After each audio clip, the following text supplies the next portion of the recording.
Welcome back to Physics 142. We've been talking about different elements of circuits, capacitors and resistors, wires, things that provide resistance. And in this video, I want to talk a little bit more about batteries and power supplies, the way that you actually get energy into a circuit in the first place. Now, we've encountered the concept of batteries or power supplies already.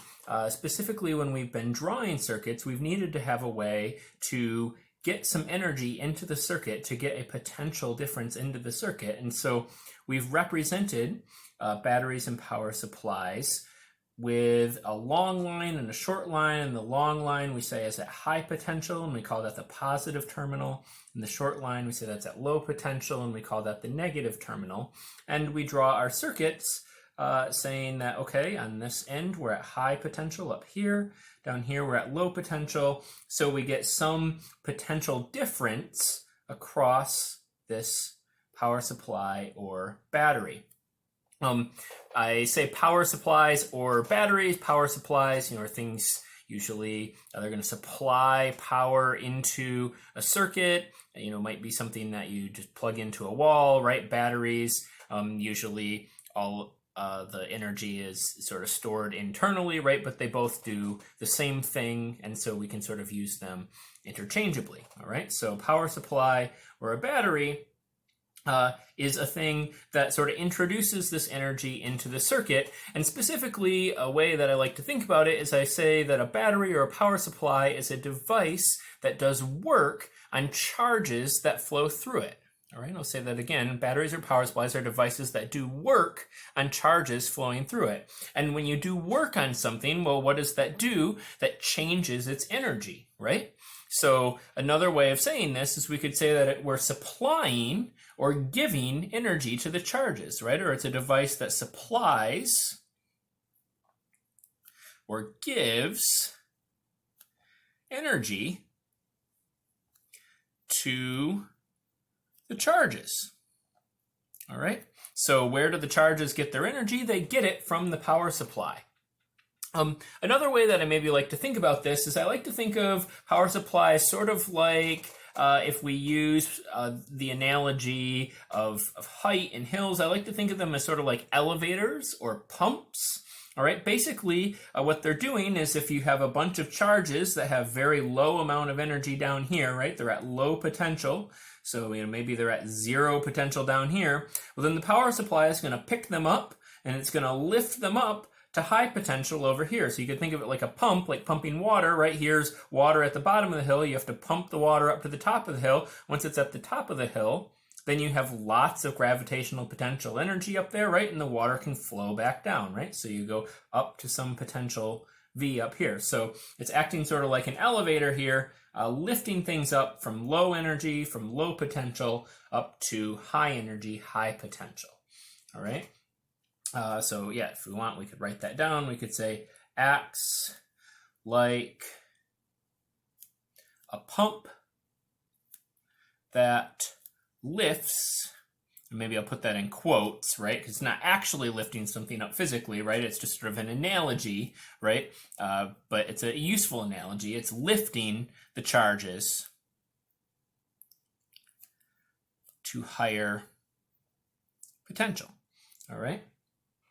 Or to higher energies. And that is essentially then what keeps the charges flowing through a circuit, right? Now, how do they get back down again? Well, these wires have some resistance in them, or maybe you have an object, a resistor, in the circuit. And so the way that we represent resistance in wires, in circuits, is we take and we do sort of a jagged line here, a jagged line. That's the resistance, right? Resistance, then, when you have resistance and a certain amount of current that's going to change the potential, that will reduce the potential, it'll bring them back down to low amounts of energy, right? So it's the resistor that has resistance that then makes our circuit sort of lose energy, that brings them back down to low potential. So the power supply, it pumps it up, brings it up to high amount of potential, gives everything a high amount of energy, then the resistors bring it back down again to low amount of energy. That's sort of our basic circuit, and the power supplies, they're the ones actually providing all of that energy. Now, there is one thing that is maybe useful here would be to write down just a couple more formulas. So one of the formulas that is useful to think about is for a power supply is how much actual power is supplied by the power supply. Well, power, you might remember, power is an amount of energy per time, right? It's measured in something like joules per second, right? Or we might say it's energy per time, right? A change in energy per time measured in joules per second. And well, how do we relate that to these quantities, to sort of the potential in our power supply, or the resistance, or maybe the current that is flowing through the wire? Well, to do that, let's think about the relationship between energy and potential. So energy, you might remember, is potential multiplied by charge, right? Or potential was energy per charge, right? So energy is potential times charge. And well, we could think about, rather than just thinking about all of the energy and all of the charge, what if we think about just a little piece of charge, dq, that gives us just a little bit of energy, du, all right? That's a little change in energy from just a little bit of charge. And well, if we then think about a short period of time over which that change in energy occurs, dt, right? We could divide this side by dt, that gives us a short period of time. Well, if we divide this side of the equation by dt, we also have to divide this side of the equation by dt, right? We get dq dt. And well, du dt, energy per time, that's just the power, right?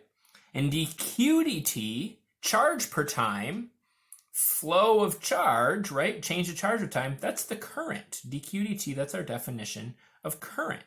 And so what we get is that the power that's you actually get supplied by a power supply is the potential across that power supply, all right? The potential, how much it pumps it up, multiplied by the current that it makes flow in the circuit. So potential times current, that actually gives you the amount of power. Now, if we want to think about the power that's then dissipated by this resistor, well, we could also calculate that by just thinking about the potential drop multiplied by the current going through it. So that's also V times I. Or we could relate this to the actual amount of resistance, right? Well, and how do we do that? Well, we remember that V is equal to what it would, for at least ohmic devices, I times R. And so that means that we could take this formula and plug it in here, right? So if we do that, we would get that P is equal to, if we plug in IR here, right, we'd have IR times I, which is just I squared times R. So P equals I squared times R. All right, so that's another formula. So for a resistor, you dissipate I squared times R, that's the amount of power that you dissipate. Or, we could rearrange this the other way and substitute in for I. So if we do that, I is going to be equal to V divided by R, right? And so if we plug that in here, then we would also get that P could be equal to V squared over R, right? That would be also the power dissipated by a resistor is the potential across it squared divided by R. So if we want to relate it to an amount of resistance, these two formulas are useful. This works for both power supplies and for resistors. All right. Now, there's one other concept that I want to point out here for power supplies and batteries that comes up a lot, and that's this concept of EMF. All right, EMF is one last concept that comes up a lot here. And EMF stands for electromotive force. Electromotive force. But I'm not actually going to write that down because EMF, well, is not actually a force. All right? It's not like electric motors and forces from them or something like that. That's a misnomer. EMF is essentially the same thing as voltage. All right? So EMF is like voltage. So we'll say that EMF is like voltage.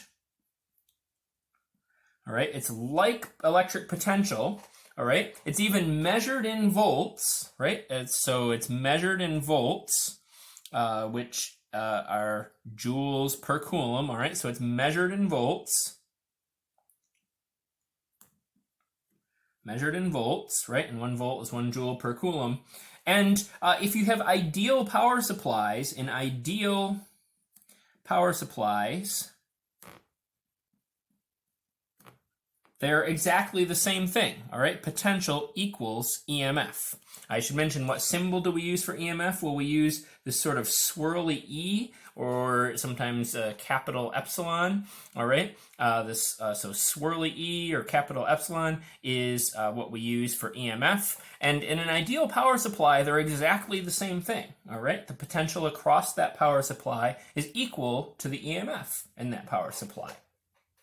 But the reason that we differentiate between these two things is that power supplies, if we imagine zooming in on this power supply and just looking at that power supply, zooming in a little bit on the power supply, right, and we sort of look inside, all right, well, clearly there's a part that's actually supplying power, right, and so here it's supplying some power, and we would say it supplies a number of volts that's equal to the EMF, all right?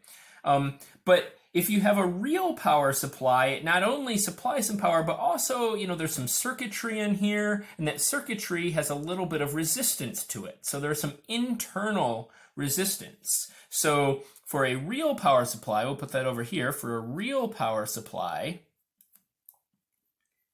the picture is more like this. You're going to have, again, your part that's supplying power, but then there's also a little bit of resistance, which could represent with this resistor symbol, inside the power supply, right? So this is, from the outside, right? This is the whole power supply, but inside the power supply, there's a little bit of resistance R, and there's also still your EMF that gets put in. But if you measured the potential that actually resulted from this power supply, right? If you were sort of hook up a measuring device and sort of measured the potential on one side versus the potential on the other side, it wouldn't just be equal to the EMF, that power that goes in, right? So the EMF is sort of the power that goes in, but the real potential that you measure is the EMF minus a little bit of energy that's dissipated by this internal resistance. So we would say that the real potential, V, is the EMF minus, and then, well, resistance, how much energy gets dissipated by a little bit of resistance? Well, it depends on the current, right? The current times that little bit of resistance. And I'm using little r here because just a little bit of internal resistance, right? This is the internal resistance. So EMF and potential, they often actually get exchanged with each other. Most circuit problems, people will deal with ideal power supplies, and they'll use the concept interchangeably, but it's worth noting that they are a little bit different. EMF is sort of the power that goes in, whereas potential is the actual potential that you measure after you take into account that internal resistance. So I'll do a couple quick examples with these formulas and using EMF in the next video, but hopefully this gives you some ideas, some concept of how batteries, power supplies work, and this idea of electromotive force.